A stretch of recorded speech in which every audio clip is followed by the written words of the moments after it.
PMGSY Phase 3 की मखादा मणिपुर की ओइना kilometre चनी मरीफुरोम ओइगदबा लंबी निफुमाथोई सेमगतनबगिदमक लुपा क्रोर चनी कुनमंगा लाख 15 सेंफम ministry of rural development sanction तौबदा अयाबा पीख्रे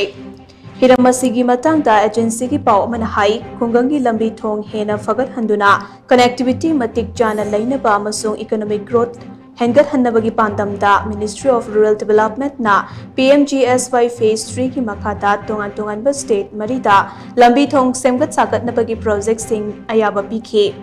मधुदा मणिपुर की ओइना किलोमीटर चनी मरीफुरोम ओइगदबा लंबी निफुमातोई सेमगत सागतनबगीदमक लुपा क्रोर चनी कुनमंगा का लाख 15 की सेंफम असी सेंक्शन तौरखिबने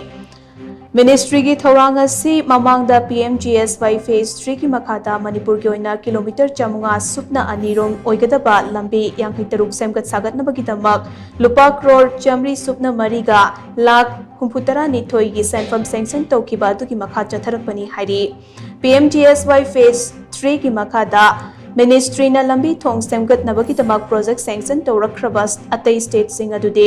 मिजोरम हिमाचल प्रदेश अमदी उत्तराखंड ने मिनिस्ट्री ना लौखलकलिबा थौरांग असे health care education economic development अमदे मार्केटिंग दा हेना फगतनबगी मीटिंगसु याउरी लोइनना खुंगंग अमदे मयोल लम अनी की मरक्ता हेना नक्सिननबगी पांदमसु याउदब नत्ते हाइना एजेंसी की पावसिन मखा तारी।